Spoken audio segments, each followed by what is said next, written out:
Pensacine aqui ao vivo, direto de LA. Hoje temos a Daniela Shaw e a gente vai falar de uma coisa muito legal que a Dani adora, que eu sei, que é pré-produção. Não é, Dani? É, pra produção é o começo de tudo, né? Dani, quantos filmes, mais ou menos, assim, quantos projetos você já trabalhou? Nossa, projetos, olha, mais de 30. Dani, Longas, boa acho, pergunta. Oh, desculpa, pode falar. acho que longas em 5. E Dani, quantos projetos ficaram na pré-produção? Hoje que a gente vai falar de pré-produção, quantos projetos já ficaram na pré-produção? Olha, nossa, eu não encontrei esses, entendeu? Assim, muitos ficam lá, muitos não passam dessa fase. Normalmente, quando entra em pré-produção, a coisa tá bem engatinhada, mas às vezes acontece de dar pra trás mesmo, né? Não, acontece várias vezes de o dinheiro tá para sair, não vai sair, aí para tudo, entendeu? Isso óbvio quando tá bem no começo, né? Depois que começa, engrena, vai. Mas, Dani, eu já venci duas experiências de pré-produção pararem antes da hora por coisas meio. Uma delas foi dinheiro, foi no ano passado, quando a China mudou a taxa de envio de dinheiro pra fora. E aí, de um dia pra noite, o filme ficou mais caro. Aí parou no meio da pré-produção, paramos tudo e já era. Acabou o projeto, foi pra geladeira e não sei o que vai acontecer.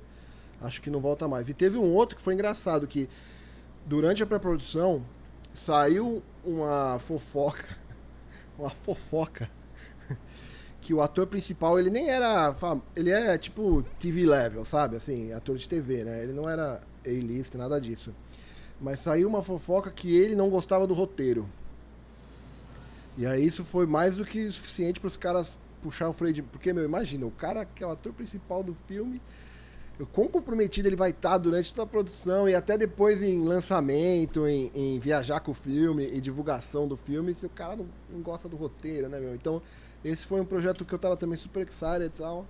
E aí, bum, foi pra geladeira porque o ator fez um comentário antes de começar as filmagens, cara. Eu já tive problema uma vez com uma série de TV.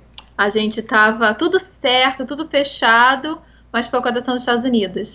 O dólar subiu muito no Brasil, né? Era Brasil e Estados Unidos, e cortaram e não fizeram até hoje. Acabou a brincadeira, né? Aposto que É, foi ali do momento Dilma, né? Depois do Lula ali, que foi onde a casa caiu pra muita gente, né? pouco antes. Vamos lá então, Dani, mergulhando aqui direto ao assunto, cinco coisas, as cinco etapas mais importantes da pré-produção. Claro que tem muita coisa que acontece na pré-produção, né? Quantas coisas você pôs na sua lista aí, Dani? Só pra ter uma ideia. Eu tenho umas 5 coisas aqui, bem Cinco? fortes. Ah, então tá bonito. Você tinha falado que tinha umas 10 na sua lista?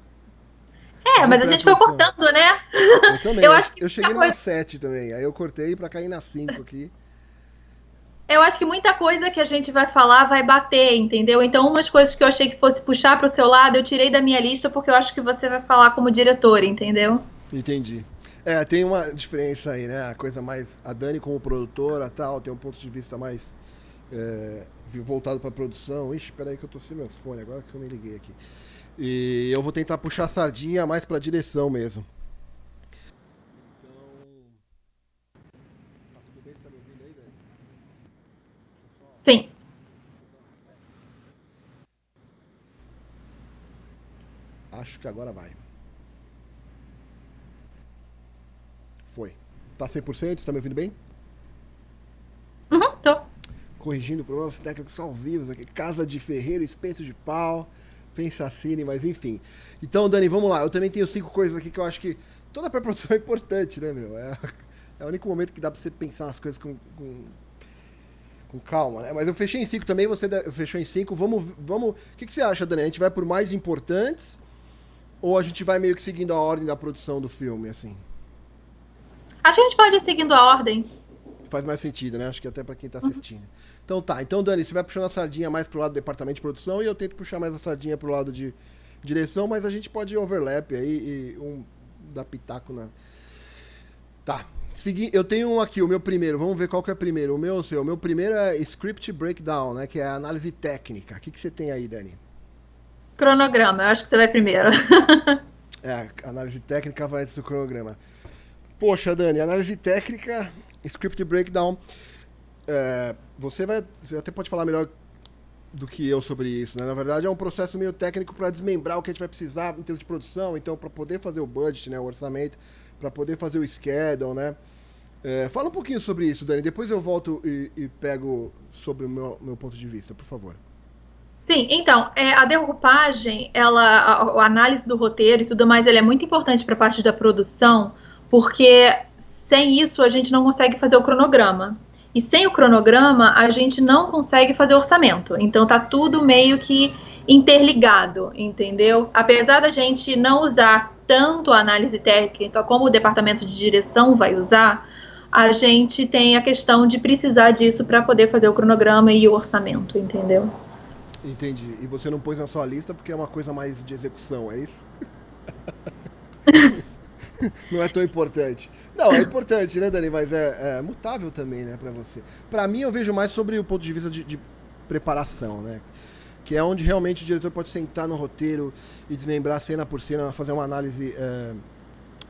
fazer o director's prep, né, que é a preparação mesmo, cena a cena, você vai vendo os objetivos de cada cena, vai vendo o arco da cena, vai vendo, pensando em subtexto de personagem, vai pensando em como desmembrar até o diálogo para trabalhar com os atores, né, então você vai meio que esmiguelando o filme inteiro, vai dilacerando o filme inteiro para ver tudo que você precisa em termos de análise do script, de entender como você vai contar aquela história, sobre o que é aquela história, né? E como você vai contar aquela história em termos técnicos. Então, como é que você vai decupar, como é que você vai até pensar em cores, pensar em iluminação, pensar no estilo de direção dos atores, né? Então é o momento ali que o diretor, que eu uso, para realmente entender, né, sobre o que é esse filme, o que a gente está falando, por que existe essa cena, né? Por que essa cena é importante? Não posso cortar essa cena, porque se eu cortar essa cena, a Dani me agradece, porque chega lá no orçamento dela uma cena a menos para orçar, o filme fica mais barato, de repente corta lá uns 10 minutos do filme, o filme fica 1/10 mais curto, né, Dani? 1/10 mais barato e por aí vai, né?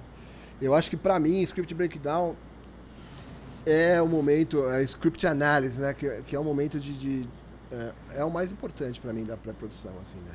Quem mais o seu qual que é? O seu primeiro qual que é? É o cronograma. Cronograma, vai lá, Dani. Por que o cronograma é importante? Eu não fui falar da decupagem de roteiro porque justamente ela, pra mim, ela só existe pra eu poder fazer o cronograma, pra eu saber o que eu preciso, quantos dias a gente precisa pra filmar, por isso que o cronograma é tão importante, entendeu? Pra saber quanto tempo cada cena vai tomar e tudo mais. Então, por isso que eu preciso da análise, também por causa do orçamento que vai vir depois. Mas eu preciso dessa análise porque ela me ajuda a fazer o cronograma. Isso tudo vai influenciar no resto do filme. É bastante coisa, assim, né? Quando você fala assim, não, é só um cronograma, o cronograma muda o tempo inteiro, mas assim, ele basicamente ele tem que ficar certo, porque se ele mudar, o meu orçamento muda. Entendeu? Então tudo a gente fala assim, é daquele efeito dominó, né? Uma coisinha muda aqui, daqui a pouco vai mudar tudo. E isso é bem importante. Ô Dani, quanto você realmente acredita na opinião do diretor e no DP para fechar o seu cronograma? Então, é complicado, né? Eu normalmente, com as pessoas, graças a Deus que eu trabalhei bastante, eu sempre tive uma relação de confiança muito grande entre o diretor, o DP e eu, assim, como produtora, para poder fazer essa troca. Mas o que acontece muito é que as pessoas veem um pouco da produção como a pessoa ruim, entendeu? A gente é aquela... Todo mundo odeia a gente. Você quer fazer a produção, você tem que aprender a ser odiado, porque todo mundo te odeia. Então é muito complicado. É uma relação assim, de que a gente quer fazer o filme, a gente quer fazer tudo, mas a gente sabe que a gente só tem um dinheiro suficiente para fazer isso. Então não adianta a gente falar assim, não... Eu quero um helicóptero. Olha, que legal, também acho que seria ótimo com helicóptero, mas a gente não tem dinheiro para um helicóptero. Então, é muito complicado isso. Então, a gente tem que conversar sempre com a questão do diretor e com o DP para achar soluções para resolver os problemas. E quando o diretor acaba vendo o produtor como um inimigo, isso não é bom, porque, na verdade, o produtor não é um inimigo, ele quer fazer o filme tanto quanto o diretor. Só que a gente sabe o quanto vai custar as coisas, então é complicado. É sempre uma relação de troca, entendeu? Então, assim, você quer isso? Tudo bem, legal, toma isso, mas eu não vou poder te dar isso. Então, tem que haver essa troca, se não tiver isso é complicado. A Dani tirou palavras da minha boca, que eu já vi a Dani trabalhando, já trabalhei com a Dani. E a Dani é bem assim, beleza, você quer 2 dias nessa locação que custa $1.000 por dia? Tá ótimo. Só que a gente não vai ter aquela outra locação no filmar da filmagem, ou a gente não vai pro estúdio, a gente vai ter que fazer em locação aquela cena que você queria e tal. Então o segredo mesmo é a troca, né, Dani? Toma lá da cá, né? É. Tá, Dani, vamos seguir então. O que você tem em segundo na sua lista? Eu tenho casting. Ter orçamento. Orçamento. Então vai você primeiro. Por Orçamento. que é importante orçamento é importante, Dani? Por que orçamento é importante? Nossa, sem orçamento, se você resolver fazer um filme sem orçamento, o filme provavelmente não vai sair. Ou vai custar 3 vezes mais, né? Se você tem dinheiro suficiente, vai custar 3 vezes mais, aí tudo bem, aí sai. É complicado, porque o orçamento, eu falo que tudo é complicado, né? Já tô vendo. O orçamento, ele é a minha bíblia. Eu tenho que fazer ele ficar o mais próximo possível da realidade. Porque quando a gente trabalha... Óbvio, se você tem muito dinheiro, isso não faz tanta diferença assim. Se você tem uma quantidade de dinheiro infinita, você pode fazer o que você quiser, né? Mas não é a realidade da maioria das pessoas. A realidade, principalmente da grande maioria das pessoas que fazem cinema, a realidade é que a gente não tem muito dinheiro para fazer cinema. Então a gente tem que saber para onde vai cada centavo. E a gente não tem margem para erro. Quando a gente trabalha com um baixo orçamento, a gente não tem margem para erro. Se uma coisinha fica mais cara, a gente sabe que essa coisinha mais cara vai ter que sair de outra mais barata. Então vai ser uma troca muito grande, e isso é muito difícil quando você trabalha com baixo orçamento. A gente falou assim, quanto maior o orçamento fica mais fácil? Sim, talvez, porque se você erra num, você pode acertar no outro. Mas, no geral, não influencia muito. Não, né? Porque a expectativa do projeto vira outra também, né, Dani? Tem que se alcançar outras coisas, então... acaba adicionando zeros, mas no frigir dos ovos o controle é o mesmo, e a responsabilidade e o direcionamento do dinheiro para as coisas mais importantes do filme também é o mesmo, né? Isso que eu acho louco de orçamento, na verdade. Cada filme é um filme, né? É um projeto totalmente diferente do outro. Não dá pra você ficar... Por mais que aqui eles tenham uma... Como é que se diz, meu Deus?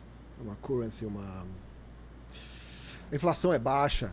Então você tem um orçamento que ele perpetua por muito mais tempo, né? Às vezes um orçamento fica aí pererecando por 3, 4 anos, porque o fornecedor é o mesmo, se mudar alguma... Até por isso também, né? Vários fornecedores aqui estão há 80, 90 anos, né, na indústria. Então o fornecedor é o mesmo, se mudar de fornecedor vai mudar muito pouco, se mudar de equipamento vai entrar o mais moderno, mas o antigo tinha aquela faixa de preço de locação também. Então o que eu sinto aqui é que os orçamentos duram, né? Eles ficam uns 4, 5 anos na geladeira, mas funciona. No Brasil, com inflação e com... No Brasil era uma loucura, eu lembro que tipo, de um ano para o outro a locadora tinha falido e a concorrente não tinha, ou tinha uma margem de preço diferente, aí você tinha que ficar o tempo inteiro reciclando orçamentos, né? Ficar ligando mesmo e orçando e revendo orçamento e tal, né? Mas enfim, existe um certo engessamento, né? Que é tipo permits, as permissões para filmar na rua, pô, elas não mudam muito de preço. Os sindicatos que tabelam toda a mão de obra, né? Então não varia muito de preço. Ou quando varia, é uma variação anual, um aumento anual, uma coisa que é assim, planejável, né? Dá pra você trabalhar, não é uma coisa totalmente fora do nada, né? Vem um preço fora do nada. Mas o que muda mesmo é o filme, né? O que muda é o approach do diretor, de repente é o elenco, né? Um ou dois atores no elenco pode transformar um filme de $3 milhões em um filme de $30 milhões, né? Mas mesmo assim é difícil, você pode reaproveitar, né, orçamentos. Mas depois que você faz o script breakdown que a gente falou, né, que é a análise técnica, que é o único lugar que você realmente consegue ver o que esse filme vai demandar, né, em termos de produção, né. O que mais, Dani? Desculpa, vai lá. Eu só ia completar com você que cronograma. Se mudar o cronograma, muda o orçamento. É sempre aquela coisa de ficar indo e vindo entre isso. Cronograma, você diz o quê? Caiu uma locação, um ator mudou-se alguma coisa por uma questão de tempo, de weather? Como é que seria isso? O diretor quer gravar essa cena, vamos lá, dizer, sei lá, Porque o cena diretor. 10, porque é sempre o diretor. Não, vamos pensar assim, cena número 10 de um roteiro X, por exemplo. A gente está falando que dá para gravar em um dia, mas o diretor ele quer trabalhar melhor com os atores, ele quer dar mais tempo para os atores, então ele quer, ao invés de gravar em um dia, ele quer gravar isso em 2 dias. Porque ele Isso é mudou isso? caprichoso. Lá, isso, com certeza. Mas isso vai alterar o orçamento, porque tudo vai mudar de preço. A gente vai ser um dia mais de locação. Um dia mais de locação não é só a locação em si, é o pessoal todo e toda a questão de produção que está envolvido em um dia de locação. Então Não, imagina. e isso quebra o filme, né, Dani? Eu trabalhei num projeto no qual, na terceira diária, a locação caiu. Aí eles puxaram uma locação pra frente, a gente conseguiu filmar a quarta diária, mas aí até achar a locação que tinha caído e enfiar ela no orçamento, cara, você podia ler no semblante da line producer e do diretor que tinha sido um soco no estômago, sabe? Porque aí você começa, em vez de se preocupar em filmar o seu dia, você está preocupado em, meu, o que vai acontecer na sexta-feira? Será que eu vou conseguir filmar onde eu quero? Será que eu vou conseguir... E aí, foi um dos momentos... Nesse filme foi uma das coisas que eu aprendi, assim, que eu fiquei... Nossa, como machucou, sabe? O produtor e o diretor. A line producer e o diretor. Quando deu uma chacoalhada, assim, no... Já vivenciou alguma coisa assim, Dani? Já aconteceu comigo no Brasil. Eu estava gravando um curta e estava tudo certo, as locações todas fechadas. Na verdade, a locação que caiu foi justamente a locação que a gente estava assim, nem se preocupa, a pessoa é super gente boa, já assinou o contrato, tá tudo certo, e caiu. Aí a gente teve que atrasar a filmagem inteira em uma semana para conseguir pegar outra locação, porque a gente até tinha um plano B para essa locação, mas o diretor chegou e falou assim: olha, tá, eu sei que tinha um plano B, mas eu tinha certeza que o plano A ia funcionar, então eu não pensei muito bem no plano B. Aí veio toda a questão da gente ter que procurar outro lugar, porque ele não estava realmente feliz. Aí aquela coisa, você faz mesmo não estando muito feliz, entendeu? Ele realmente não tinha gostado e ele me convenceu. Ele falou, a gente sentou, na verdade, na shortlist que ele tinha feito, e falou: olha, na primeira locação isso aqui funcionava. Isso é a ideia do filme. Nessa locação segunda, que eu falei para você que estava tudo bem antes, não é bem assim, porque não vai funcionar isso. Então, eu gostaria muito que a gente procurasse uma outra locação. A gente acabou procurando outra locação e achou uma que, na verdade, ele ainda acha que ficou melhor do que a primeira, o que é bem, tipo assim, eu já tava meio assim, você não vai achar outra que seja o que você queria antes, você já imaginou tudo naquela locação. Mas acabou que ele gostou muito da locação que a gente achou, mas a gente teve que atrasar a filmagem por uma semana. Vixe, quando dá um push desse é desesperador, né, Dani? Uhum. Eu arranco os cabelos, já tô careca já, eu fico. Nossa, eu tenho pesadelos à noite. Sempre pra mim. Sempre pra mim alguém vai chutar a porta e vai falar, ó, pessoal, shutdown, vocês têm que sair. Mas enfim. Vamos lá, Dani. Na minha lista aqui eu tenho casting, né? Seleção de elenco. Você tem. Você tem. O que você tem aí depois do budget? Você tem. Contratos. Então você pode Tá. começar. Tá, a seleção de elenco. Poxa, meu. É o que é onde eu tenho que gastar bastante tempo, né? Que é onde você realmente seleciona as pessoas. É o processo mais importante. Vai te facilitar onde? Vai te facilitar em dirigir achar as pessoas, primeiro, parceiros, né, criativos, atores que realmente estão na pegada, querem fazer, estão motivados, vão estar todo dia no set ali, meu, 100%, te ajudando a fazer o melhor filme possível, né?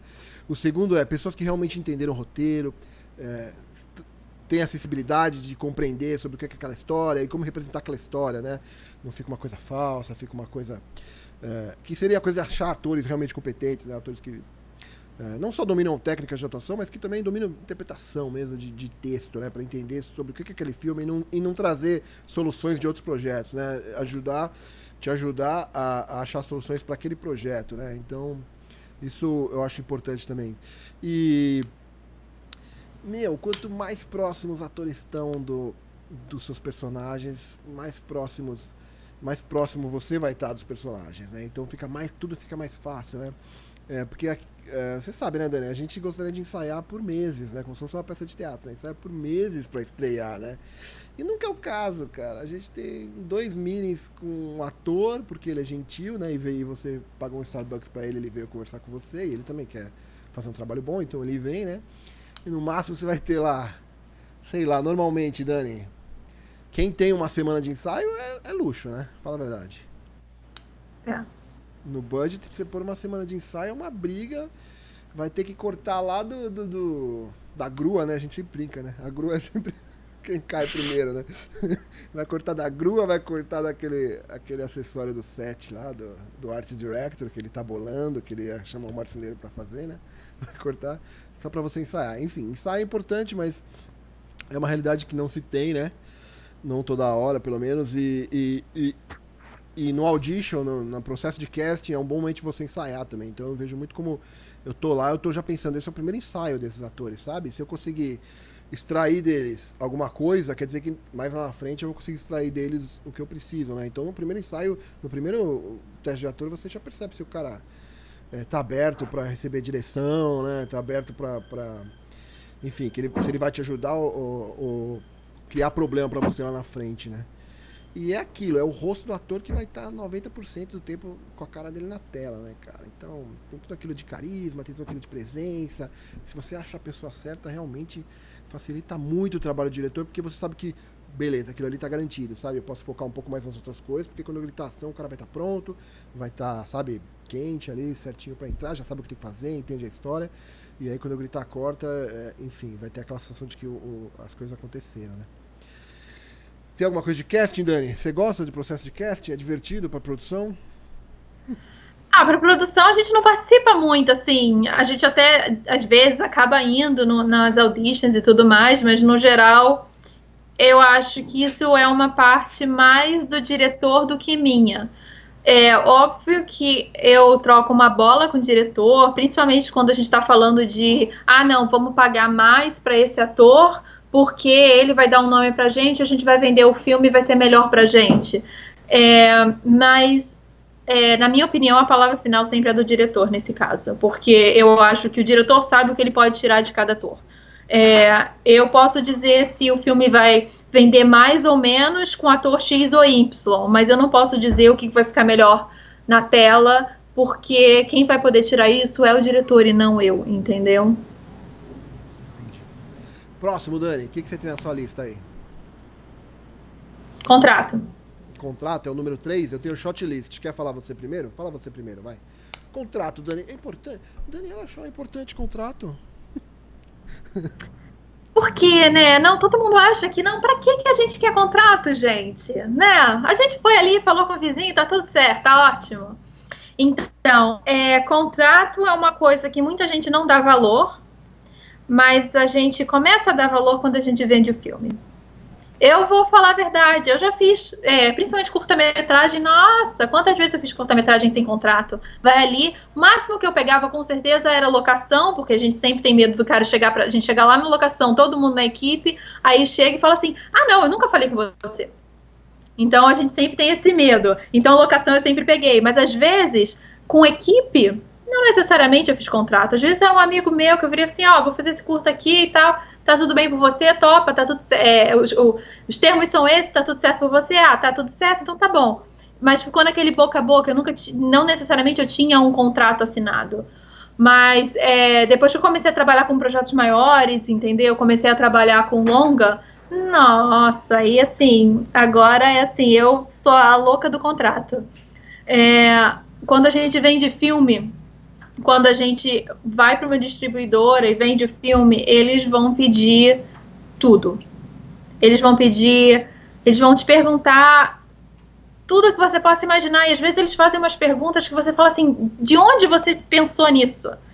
Mas contrato, tem que estar no contrato, tem que estar tudo explicado no contrato, tem que ter o contrato assinado, tem que ter tudo certinho, porque isso vai dar dor de cabeça. Talvez não dê para as pessoas que estão trabalhando na produção naquele momento, mas vai dar dor de cabeça pro produtor na hora que tá vendendo. Não, Dani, uma coisa que eu aprendi na América muito rápido foi, se alguém pede alguma coisa, por que eles pedem, né, esses contratos e tal.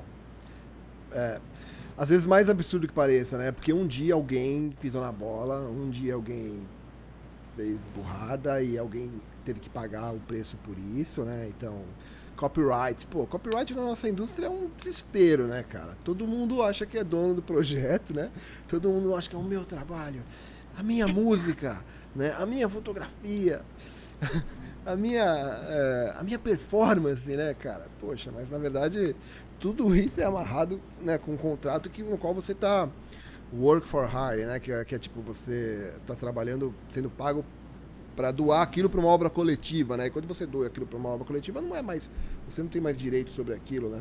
Uma briga que dá muito, Dani, é Reel, né? A pessoa pegar trechinhos do filme e pôr caramba, como é que é Reel mesmo? No portfólio, né? Põe os trechinhos no portfólio, no vídeo de portfólio da pessoa, né? Poxa, teoricamente você não tem direito sobre aquelas imagens. Aquelas imagens não é porque você foi o DP. Não, mas eu filmei com a minha câmera. Né? Já ouviu essa, Dani? Mas eu filmei com a minha câmera, meu amigo. Você foi contratado, a sua câmera era uma peça, um instrumento, né? Que você usou. O cirurgião usa, né? O bisturi lá, o contador usa a calculadora, né, meu? Você, tipo, é uma das, né? Não, mas eu que tinha os arquivos, foi na minha câmera. Enfim, contrato, Dani, é aquilo, né? É melhor prevenir, como é que é? Melhor redimir do que... Prevenir do que remediar. Prevenir do que remediar, cara. Sempre volta, se você não amarra direitinho, sempre volta.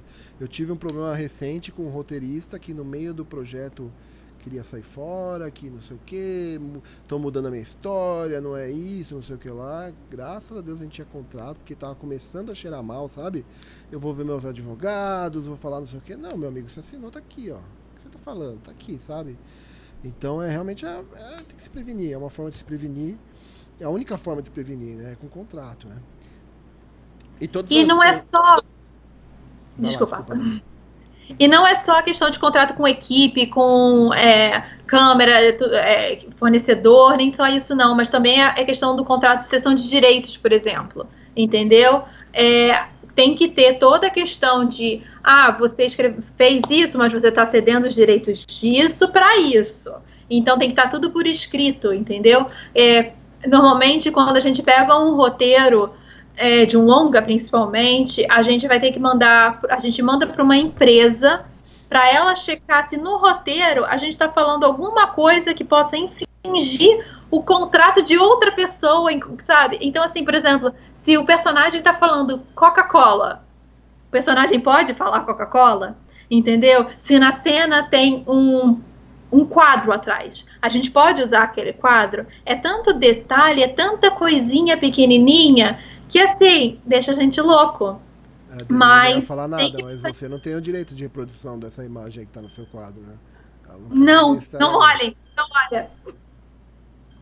Não, e outra, o bom das unions, as unions têm as coisas, né, os sindicatos têm as coisas boas e ruins, né? Uma das coisas boas é que realmente padroniza esses contratos, então boa parte da equipe já vem engessado com esses contratos da union. Então você já sabe que, pro bem ou pro mal, a union sempre vai intermediar, e se você seguir as regras da union, você tá bem, né? Não vai acontecer daqui 20 anos de alguém aparecer do nada e... Ei, esse roteiro é meu! Ei, sei lá, esse objeto de cena é meu, eu não cedi os direitos de imagem, enfim, né? Uma coisa que eu aprendi com... Não, uma coisa que eu aprendi com advogado, né? Tudo tem que passar pro seu advogado, né? Eu tô fazendo... na verdade, a gente tá vendendo um longa para uma distribuidora grande, que eu não posso falar ainda porque tá em segredo. Mas uma das coisas que eles reclamaram é que a gente só usou os contratos do Sindicato dos Atores. A gente não usou um contrato próprio. Era um filme de super baixo orçamento, era um longa de super baixo orçamento, e a gente entrou naquela de o contrato da Union vai servir, se para eles tá bom, pra gente tá bom. Não é bem assim. tem várias cláusulas no contrato da Union que a gente também tem que proteger o lado do produtor. Isso era uma coisa que a gente não sabia.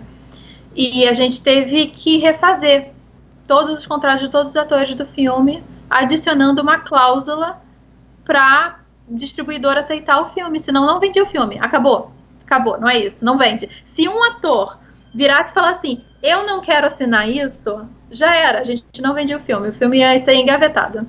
Que delícia. Já aconteceu um negócio comigo assim, mas eu deixa pra lá. Ô Dani, mas e aí você liga pro cara e, oi fulano, lembra de mim há 3 anos atrás? Então, eu preciso da sua assinatura de novo, é isso? Que delícia. Tipo isso. Não, aí você liga pro fulano não lembra mais quem é você tem que explicar quem é você, entendeu? Você tem que explicar a situação, falar assim, olha, a gente tá vendendo esse pra distribuidora X, e a gente precisa muito que você assine, se você não assinar, não tem jeito. Aí tem ator que fala assim, mas eu não vou assinar isso. Mas você não tá entendendo, o filme que você fez, que você trabalhou, que você gastou tempo fazendo, não vai ser distribuído porque você não quer assinar isso. Por que você não quer assinar? E começa toda a questão da negociação. Eu não quero assinar isso porque eu não gosto dessa cláusula. Você tira essa cláusula e muda para outra e vai nessa negociação para tentar fechar isso. Mas é uma dor de cabeça. No nosso caso, o filme já tinha sido feito há quase 3 anos atrás. Então, tem que voltar em todo mundo. Aí você fala com o agente, você fala com o manager, você fala com o ator. Muitos agentes e managers já tinham mudado, não eram mais os mesmos. Então, assim, foi tudo uma reconstrução. Foi um processo que a gente terminou agora, graças a Deus, todo mundo já assinou, deu tudo certo. Mas foi um processo de 1 ano. E é aquilo que não dá pra prever, né? Beleza, vai, Dani, fala de coisa boa. Vou falar de shortlist. Você tem aí decupagem também? Não, né? Pô, shortlist, né? Decupagem. Pré-produção é o momento que eu falei, né? É o momento que ainda tá sonhando com o filme, né? A gente começa a visitar locações, eu tenho locação na minha lista aqui também. E você começa a pensar, como é que eu vou recortar essa história, né? Como é que eu vou filmar, onde eu vou pegar a câmera, como é que vai ser o bloco, né? A marcação de cena dos personagens. Eu vou criar algum efeito, sei lá, um efeito específico, um efeito óptico, um efeito de luz, um efeito especial mesmo, né?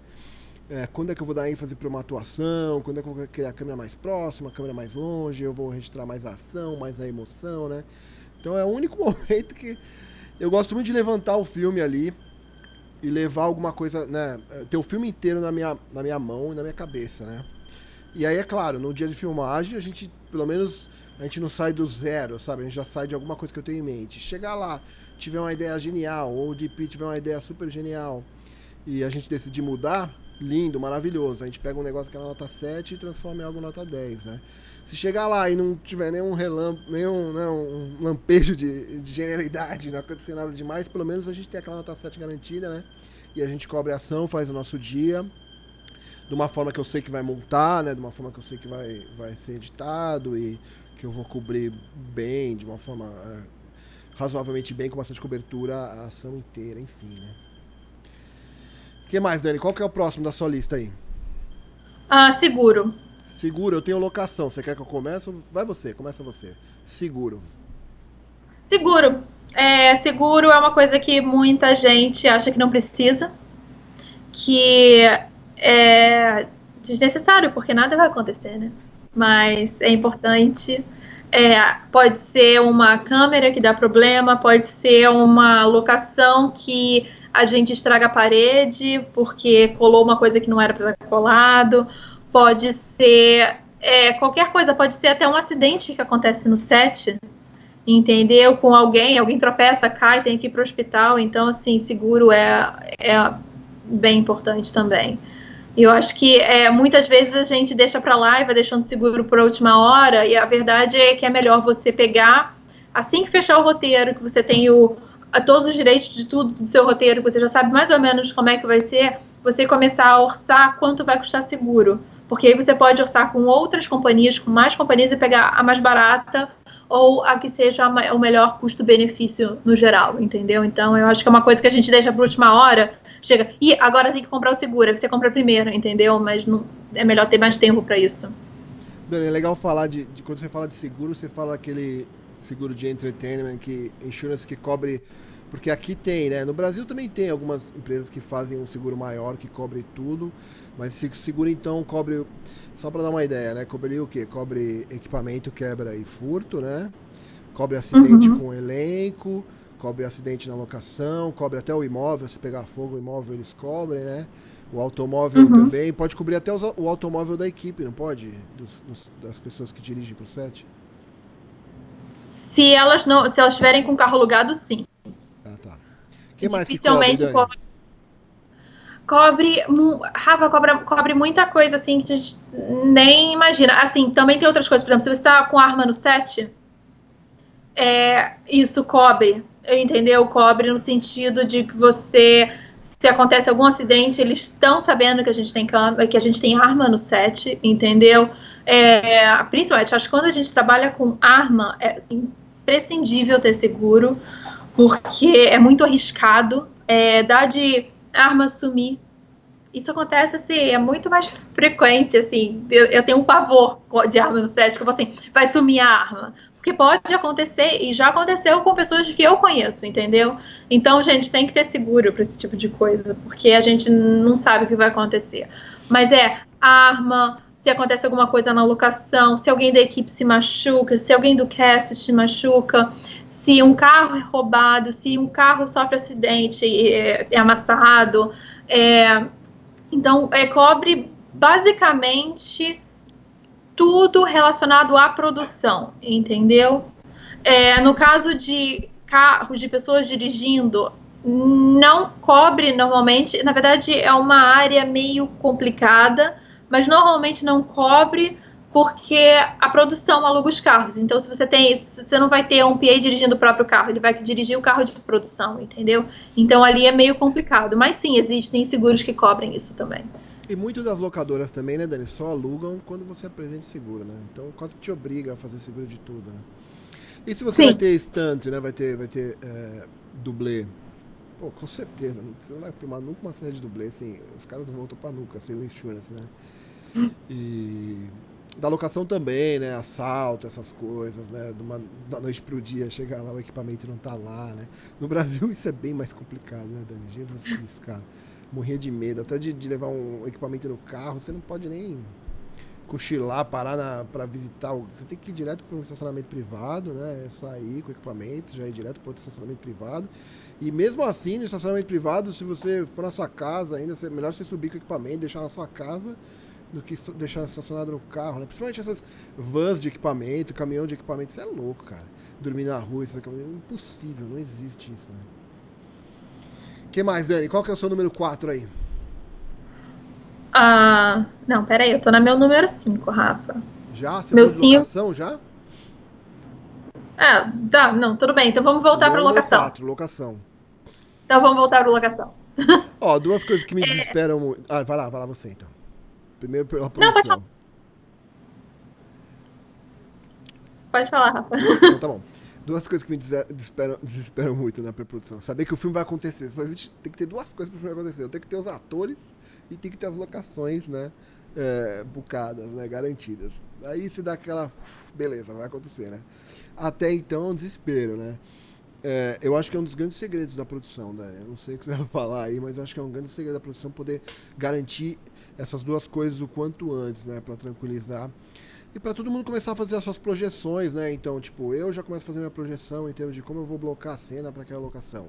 O DP já começa a fazer as visitas técnicas para ver como é que, ele vai trabalhar a luz, se vai ter luz natural, como que ele vai trabalhar né, a production design para ver os ambientes, né? Como vai decorar o set, como é que se vai construir uma parede falsa ali, uma porta ali, né? Se vai, enfim, aproveitar alguma coisa da locação. Eu acho que é o que adianta muito, né? Por mais que de repente a gente não tenha acesso à locação, porque está sendo alugado para outras produções, ou até não tem acesso mesmo, só o fato de a gente ter fotos, ter vídeos, e poder fazer uma ou duas visitas técnicas, e até o eletricista poder ver a parte elétrica, e já vai tirando todas aquelas preocupações da cabeça e já vai se planejando o futuro, né? Então, é uma das coisas, para mim, a locação também é um negócio que tranquiliza, porque... E eu já vou para casa com o floor plan, né, com a planta, né? E já começa a brincar no softwarezinho de shot list, né? De decupagem. Já, minha câmera vai começar aqui, vai sair dali.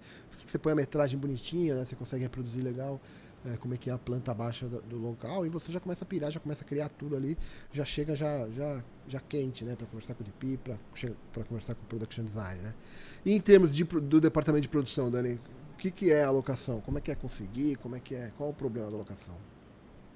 Locação para mim é uma das coisas mais fundamentais que tem, porque é aquela coisa, é a mesma coisa para você, locação e elenco. A gente fechou a locação, legal, a gente sabe os dias que a gente pode usar essa locação, a gente sabe o que a gente pode fazer lá, o que a gente não pode fazer lá, o que vai dar para usar com o pessoal do departamento de arte, entendeu? E o elenco tem sempre, ator sempre tem problema de agenda, conflito de agenda, ele não vai poder todos os dias estar lá. Quando a gente tem essas duas coisas fechadas, a gente consegue ter o cronograma final e o orçamento final, entendeu? Porque quando todo mundo visitou as locações e tudo mais, todo mundo já viu exatamente o que eles vão precisar. Então isso pra gente é aquela hora que a gente fala assim, tá, agora tá tudo encaminhado, tá tudo indo, entendeu? Então, sim, locação é uma dos pontos fundamentais da pré-produção. E a gente sempre... E depois disso ainda tem... achou a locação, tem que fazer contrato com a locação. E aqui... no Brasil também acontece em escalas menores, mas aqui é um pouco pior. Aqui a gente tem que pegar as permissões para gravar, porque não é porque você está filmando dentro de uma casa que não quer dizer que você não vai precisar de permissão para gravar lá. No Brasil, a gente normalmente não pede, normalmente não precisa, só pede se for gravar na rua, mas aqui é em qualquer lugar que a gente vai gravar, a gente vai ter que pedir permissão para gravar para a cidade, entendeu? A gente vai ter que ir na cidade falar, vamos gravar. E muitas vezes a gente tem que avisar também os vizinhos que a gente vai gravar. Então todo mundo está sabendo que a gente vai gravar e a gente precisa de tempo para isso. E é sempre melhor ter isso o mais rápido possível, né? Isso que a Dani está falando é verdade. Aqui em Los Angeles, não importa onde você vai filmar, você tem que pagar para a cidade. Mesmo se você vai filmar na sua casa, né? Numa área privada, você tem que pagar para a cidade. Às vezes a gente consegue, né, Dani? Aqui, ali, se é meia diária, né? Mas enfim, gente brasileiro à parte. Mas enfim, Não, mas é por isso que Los Angeles também está perdendo espaço para muitas outras cidades, né? Porque tem lugares que são muito menos burocráticos e mais fáceis. Porque o que a Dani está falando é que é um negócio de permit, né, Dani? De permissão. Isso. É um processo que você tem que entrar, pedir para a cidade, dar suas datas, dar o tamanho da sua equipe, quantos dias você vai estar lá. Porque aí eles vão se basear que vocês vão precisar mandar um bombeiro para lá, vocês vão precisar mandar um policial para lá, vocês vão precisar parar a rua. Então é toda uma burocracia. Porque imagina também, né? Aqui tem muita produção, né, Dani? Se fosse o cambalacho de cada um filmar a hora que quer, onde quiser, essa cidade não ia andar, cara. Não ia ter traffic, sabe? Você não conseguiria sair de carro, porque tem muita produção acontecendo. E, a gente sabe que produtor e diretor é meio folgado, né? Vamos filmar aqui, para a rua aí. Põe a van ali, rapidinho, 5 minutos. Peraí. Então é uma forma de organizar mesmo esse processo. A cidade também ganha abocanha um pouquinho do orçamento, né? Fica um pouco para a cidade também. Eles também oferecem esse serviço que eu falei, né? Então você chega lá, a rua tá parada para você, 2 horas antes, policial lá sentadinho no corner, né? Na esquina, um aqui, outro ali. Pode ficar tranquilo, não vai entrar um mendigo, não vai entrar um fã, não vai entrar ninguém ali para pentelhar. Você vai filmar tranquilamente, né? Mas é um custo alto para isso. Por isso que as pessoas fogem estão indo para Louisiana, estão indo para Vancouver, estão indo para várias outras cidades, porque não tem esse custo a mais, né? E é caro, né, Dani? A última vez que acho que foi $700 por dia, né? $700 por dia pra você pegar uma câmera. 645, mais ou menos. Às vezes fica um pouco mais caro, dependendo do que for e tudo mais. Mas isso é só para LA. Se você vai gravar em Burbank, já é outro valor e cada hora muda. Esse negócio de fechar a rua é interessante. Eu gravei um filme que a gente teve que ter... a gente teve um elefante andando na rua. E a gente teve que fechar a rua. Foi à noite, a gente teve que avisar todo mundo que um elefante ia passar na rua delas. Então foi uma experiência. A gente teve que pedir a permissão na cidade para gravar. A gente teve que avisar todos os vizinhos que a gente ia passar, que a gente ia estar com animal selvagem na gravação. E o pior é que a gente avisou todo mundo que ia ter um elefante passando na frente das casas. Então... Todo mundo queria ver o elefante. Virou Então atração de circo, circo na minha rua. a gente estava numa briga, porque a gente não podia mostrar as pessoas, porque não ia fazer sentido no filme. Mas as pessoas, por outro lado, as pessoas estavam muito curiosas para saber o que, que era, para ver um elefante. Gente, quantas pessoas na vida têm oportunidade de ver um elefante passando na rua delas, sabe? Então tava todo mundo super, mas assim, as pessoas foram muito legais, a gente falava com elas, elas paravam e tal. O mais interessante foram os cachorros. Os cachorros, eles estavam dando trabalho, mas foi bem legal. Mas, Dani, o pessoal tava legal com vocês porque era um elefante, né? Porque normalmente o que eu sinto é que todo mundo odeia equipe de produção nessa cidade, porque imagino que um dia ou outro já parou-se aquela fila de 8, 10 caminhões na sua calçada, na sua rua, e a sua vida diária ali, a sua ida à padaria, ao Starbucks, se torna impossível, né? Então o que eu sinto é todo mundo vê filmar e já começa a já liga, as pessoas ligam pra polícia, né, Dani? Vê filmar, vê câmera na calçada, já liga pra polícia, ó, tem permit, porque tem gente bagunçando aqui, né? Aquilo, né, que eu falei, porque se tem que ter permit é porque alguém já foi lá e abusou também, né, Dani? A gente não gravou em Los Angeles, então a gente gravou numa cidadezinha do interior. Então as pessoas elas estavam mais felizes que a gente estava lá de certa maneira. Mas sim, no geral, aqui em Los Angeles todo mundo detesta. Na hora que vê aquele papelzinho, aqui é o Film LA, que é o pessoal, é o órgão que dá a permissão. Na hora que você vê o papelzinho da Film LA na sua porta, muita gente já fica irritada e já começa a reclamar, entendeu? Mas, ó, tem que ser dito, é muito mais por causa dos programas de TV, viu? Porque eles têm uma produção mais constante e maior número, e eles que são baderneiros, né? Dani, eu já tô na quinta, que é a equipe. Qual que é a sua aí? O que falta ainda? A minha reunião de equipe. Tá, então deixa eu falar primeiro da equipe. A equipe é fundamental, né, cara? É aquelas pessoas que você realmente acredita que vão trazer o máximo para aquele projeto específico, né? Porque normalmente você tem lá os seus 3 4 de preferência, né? Os seus 3 4 production design de preferência. Mas qual que é que se encaixa melhor para essa história, né? Para esse estilo que você está buscando, para essa identidade visual, né? Então é meio isso, assim, é você achar o seu parceiro para aquele projeto, né? É, eu gosto sempre de repetir a equipe o máximo que der, porque realmente é uma sintonia que você desenvolve ali que, meu, é engraçado, é quase telepatia mesmo. Você já fala um negócio, a pessoa já pode deixar que eu vou passar com a câmera pra lá. Puta, é isso mesmo, cara. Passa com a câmera pra lá, é isso que eu tava pensando mesmo, né? E até production design também, putz, agiliza muito. E montador, né? Editor. Quando o cara já sabe qual que é o seu estilo, meu, você só joga o folder lá, né? A pasta, a pessoa já começa a editar. Quando você vê o primeiro corte, cara, era o meu, sabe? Se eu tivesse sentado editado, é o meu primeiro corte, né? O cara já. Enfim, quando dá pra repetir a equipe, lindo, né? Mas até por questão de agendas e às vezes budget também, você não consegue ficar repetindo sempre as mesmas pessoas, né? Mas acho que, principalmente o diretor, né, meu? Muito do segredo do sucesso do diretor é escolher as melhores pessoas para aquele projeto, né? E trazer esses talentos e gerenciar esses talentos para conseguir produzir a melhor coisa possível, né? Extrair os melhores diamantes aí. E você, Dani, qual que é o seu aí? Não, você quer falar de equipe ou quer falar de reunião de equipe? O que tem de Vou importante na reunião meio de que equipe? misturar os dois um pouco. A equipe é, de fato, super importante. A gente normalmente é aquela coisa. Tem panelinha? Tem.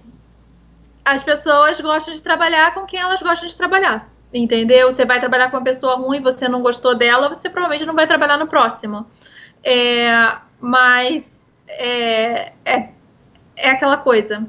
Tem que ficar procurando. E às vezes é muito difícil, porque às vezes você está trabalhando em alguma coisa e todo mundo que você conhece, que você gosta de trabalhar, não está disponível. Aí você fica naquela assim, e agora? O que eu vou fazer? Aí você tenta alguém novo, que vai funcionar, talvez funcione, talvez não, a gente nunca sabe, né?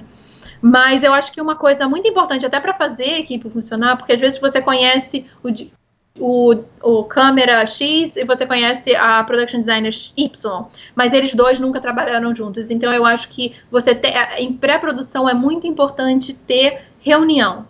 Quanto mais reunião tiver entre a produção e a direção, entre a direção e o departamento de fotografia com o departamento de som, tudo, quanto mais reunião tiver, mais fechado vai estar todo mundo. Eu acho que, para mim, pré-produção é a fase mais importante de um filme. eu acho que ela vai ditar a produção, ela vai ditar a pós-produção, entendeu? Porque se você tem uma pré-produção super bem amarrada, onde todo mundo sabe o que está fazendo, todo mundo entende, fica muito mais fácil do filme sair. Quando todo mundo chegar no set, todo mundo já sabe o que todo mundo tem que fazer, como vai funcionar, como o set vai ser, qual vai ser a câmera, onde vai estar a câmera, todo mundo já sabe. Isso vai fazer tudo ser mais fácil, entendeu? Então eu acho que pré-produção é a fase mais importante de um filme e reunião é o que vai fazer tudo se encaixar e todo mundo tá na mesma página. Porque não adianta nada ter reunião da direção com a câmera e não ter direção, uma reunião onde está todo mundo presente. Porque todo mundo pensa diferente. E, na verdade, quando a gente chega no set, todo mundo tem que estar pensando igual. Entendeu? Caraca, Dani, você falou tão bonito que eu não sei nem o que adicionar mais, cara. Você matou a pau. Não, é isso mesmo, é esses meetings mesmo pra afinar a equipe e as pessoas entenderem, principalmente no lado da direção. É realmente estar em sintonia com o fotógrafo, com o production design, e eles entre si também, né? E você falou tudo, Dani. Pré-produção é realmente o mais importante no filme mesmo. Development eu acho importante porque é aquela coisa da criatividade, né? Que é só pura criatividade. Mas é isso, é pura criatividade sem limite, sem deadline, sem nada, né? É só sonho, né? Mas realmente pra isso virar um filme é a pré-produção, cara. E na pré-produção você já sente o cheiro do que tá, sabe? Se vai dar certo, se tá encaixado, como é que vai ser o filme, o que você falou, né? Já como as pessoas estão approach, né? Como elas estão se dedicando ao projeto, você sabe que a coisa vai dar certo, né? Pro bem ou pro mal. Você sabe que, eu preciso fazer a lição de casa, varar umas madrugadas aí pra compensar, porque não tá muito afinado ainda. Mas quando você sente essa sintonia, realmente o filme flui bem e é uma delícia. É só aquela parte gostosa de se fazer filmes mesmo. Dani, é isso, cara. Adorei, velho. Muito obrigado pela sua presença aí, pelo seu tempo e sua generosidade de compartilhar com a gente aí as suas experiências e as 5 etapas mais importantes da pré-produção, Dani. Sim, não, Rafa, foi um prazer. Qualquer dúvida, só me avisar. Tô por aqui. Tá bom, volta mais vezes, viu? Precisamos de gente como você aqui. Voltarei. Valeu, beijo, Jenny. Tchau, tchau.